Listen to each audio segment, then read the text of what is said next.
యుద్ధమే కావచ్చు, తాజాగా జరుగుతున్నటువంటి పరిణామాలే కావచ్చు, ఆర్టిఫిషియల్ ఇంటెలిజెన్స్ కావచ్చు, జీవితాలలో పెను మార్పులు వస్తున్నాయి. కరోనా అప్పుడు కంటే కూడా సంక్షోభాలు ఎదుర్కోబోతున్నాం. దీనికి జాగ్రత్త పడండి అని చెప్తున్నారు. మన అమర్నాథ్ వాసిరెడ్డి గారి కథను చూసాం. ఇప్పుడు శ్రీని ఇందుకూరి గారి కథను ఒకటి చూద్దాం.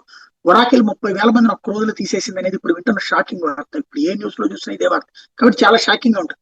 ఎప్పుడు జరుగుతూ తెలియని ఫైరింగ్లు చాలా ఉంటాయి. నా 20 ఏళ్ల కెరీర్ లో ఇలాంటి 2 పెద్ద దెబ్బలు తిన్నా. ఆ దెబ్బ నుంచి బయటపడడం అంటే నా దృష్టిలో పునర్జన్మ లెక్కనే. ఎవరికి ఆ పరిస్థితి రావాలని కల్లో కూడా కోరుకోకూడదు. పొద్దున్నే లేచి ఆఫీస్ మెయిల్ చెక్ చేసుకుంటూ నువ్వు వచ్చేకి నీ ఉద్యోగం లేదు, నీ ల్యాప్టాప్ కార్డు అన్ని సబ్మిట్ చేసేసి వెళ్ళిపో అంటే ఎలా ఉంటది?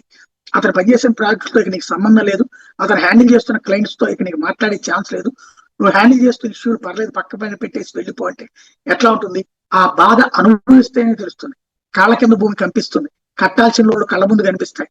ఇంటి ఖర్చులు, పిల్లల చదువులు, తమ మీద ఆధారపడిన తల్లిదండ్రులు బాగోలు, ఇవన్నీ గుర్తొచ్చి ఏం చేయాలో పాల్పోని స్థితి. ఓ పక్క న్యూస్, ఊదరగొట్టిన సమాచారం వల్ల ఫ్రెండ్స్, చుట్టాలు ఫోన్లు, వాళ్ళకి ఏం సమాధానం చెప్పాలి, అసలు రేపటి రోజు పరిస్థితి ఏంటో అని అయోమయ స్థితి. ఎలాంటి మనిషి అయినా స్థిరత్వం తప్పే పరిస్థితి ఇది. మళ్ళీ ఉద్యోగం వస్తుందా నాకు అని ఆత్మస్థైర్యం కోల్పోయే పరిస్థితి. ఎంతో కష్టపడి ఎంత చదువు చదివి నా టాలెంట్ తో ఎంతో సాధించానని అనుకుంటున్నది ఇదే నా బ్రతుకు అనిపిస్తుంది కూడా. ఇలాంటి సమయంలో అన్నిటికన్నా ముఖ్యం ఇంట్లో వాళ్ళు, భార్య, పిల్లలు, పెద్దలు, ఫ్రెండ్స్ అండ తప్పకుండా ఉండాలి.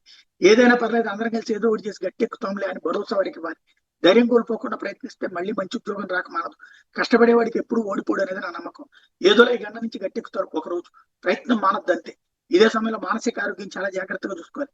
కొన్ని రోజులు బ్రేక్ తీసుకుని పరిస్థితి జీర్ణించుకోవాలి. వరస్ట్ కేస్ సినారియో ఏంటి? మహా అయితే అప్పుల్లో ఉన్న ఇల్లు వేలవేయాలి, అద్దీలు వదిలి కొన్నాళ్ళు ఊరిపోవాలి, అప్పు సొప్పు చేసి కొన్నాళ్ళు జాగ్రత్తగా నెట్టి ఉద్యోగం మళ్ళీ సంపాదించాలి. లాంటి వాటికి ప్రిపేర్ అయిపోవాలి. కానీ ఓడిపోకూడదు, ధైర్యాన్ని కోల్పోకూడదు. ఇక ఇవన్నీ ఐటీ సంబంధించిన సంస్థలో పనిచేసే వాళ్ళకి పెద్ద పాఠాలు. సాధ్యమైనంత వరకు లోన్స్ అన్ని క్లోజ్ చేయండి. మీ ప్రయారిటీలు నిర్ణయించండి. ఇల్లా, పిల్లల చదువులా, లేక ఇంకేదైనా. ఉద్యోగం లేకపోతే రోజు గడిచే అంత డబ్బు మీ దగ్గర ఉందా? ఉంటేనే ఖర్చు చేయండి. ఆర్భాటాలకు పోకుండా ఖర్చులు తగ్గించుకోండి. సింపుల్ గా ఉంటానికి ప్రయత్నించండి.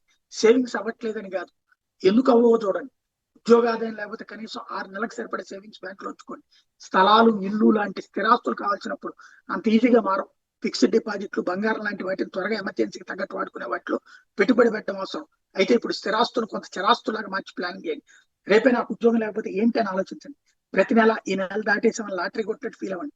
వచ్చిన ప్రతి రూపాయి జాగ్రత్త చేయండి. ఇవన్నీ తలుచుకుని భయం కాదు, కావాల్సిన ప్లానింగ్.